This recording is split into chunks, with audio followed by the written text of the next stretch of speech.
Hello everyone, welcome to this session. Today is our second lecture and this is a continuation part of basics of plant physiology. In today's topic, we will be dealing about the tonicity and the types of tonicity. What is tonicity? Tonicity means the extracellular solution which can change the volume of a cell by affecting its osmosis. Now, in the second point, it has been written that a solution's tonicity is often directly correlates with the osmolality of a solution. That means it is depending upon the osmolality of a solution. What will be the tonicity? So, we have to be clear with this word, that is osmolality. What exactly is osmolality? It is the total solute concentration of a solution. That means when we are seeing a solution, we have to determine how much solute is present in the solution. Solute means the solid particles which have been added to a solvent or a pure water. Now, depending upon the osmolality, the water molecules will be determined in a solution. When the osmolality is low, then the solution will have higher water molecules. And when the osmolality will be high, then the water molecules will have low in a solution. Now, depending upon the tonicity, it is divided into three types. They are the hypertonic, hypotonic and isotonic. One by one, we will be dealing about these 3 points. The first point is about the hypertonic. We will see, first of all, we will see the definition, then with the help of a diagram, we will be clear. Now, the first point is a solution with higher solute content than a cell or another solution is referred as hypertonic. That means when a solution is having higher solute content means it will be having low water content than a cell. That is referred as hypertonic solution. So, in the second point, it has been written that solution have low water potential than cell. So, what happens when the water potential is low in a solution than the cell? The water from the cell will shrink and it will be given to the solution. So, what happens in this case? The protoplast of the cell will be shrink from the cell wall and it will cause plasmolysis. We will be clear about this point in a diagrammatic way. We will see this in a diagrammatic way. See.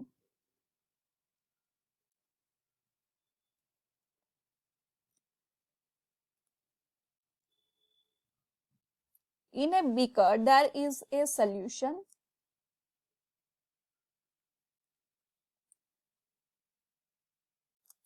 where the water content is low and the solute content is high when compared to a cell. So, a cell is placed in this beaker in a solution. In the cell, the water content will be high. We will not write here cell, we will write here the solution. So, in the cell, the water content is high and the solute content will be low. So, what happens? From the cell, the water content will be moved into the solution.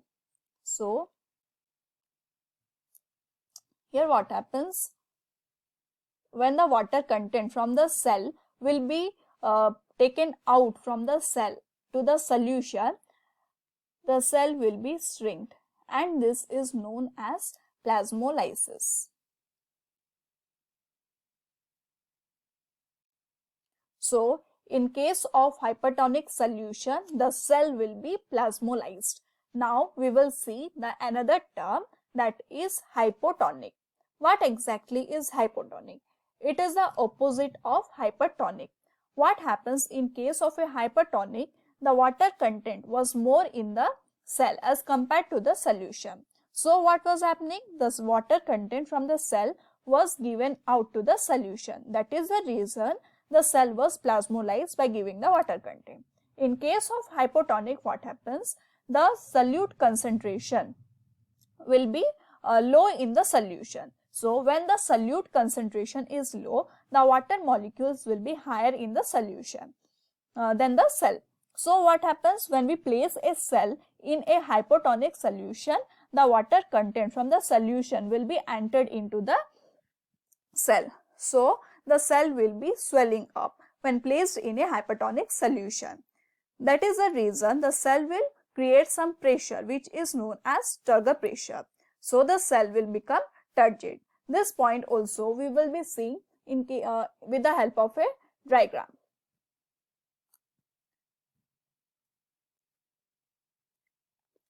What happens in case of hypotonic solution? In the beaker, the solution is present.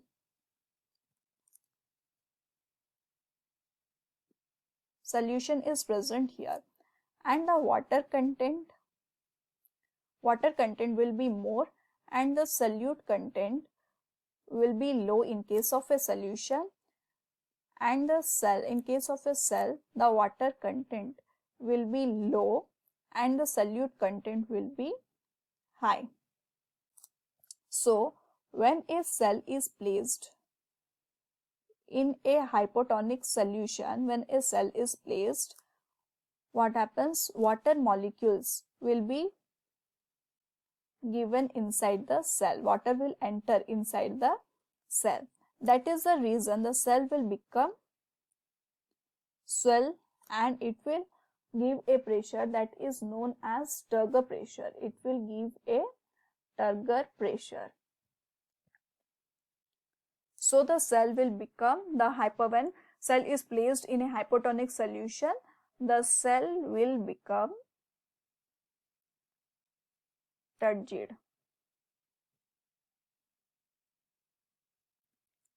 Now our last point is about the isotonic solution.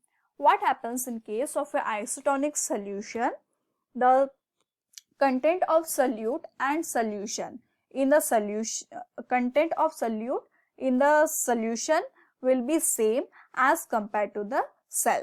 So there will be no exchange of water molecules in case of a isotonic solution. So the cell when placed in a isotonic solution will neither be plasmolysed or neither it will be swollen to become turgid. So in case of a isotonic solution, it experiences a zero turgor pressure and the cell is said to be flashy. Let us complete this session.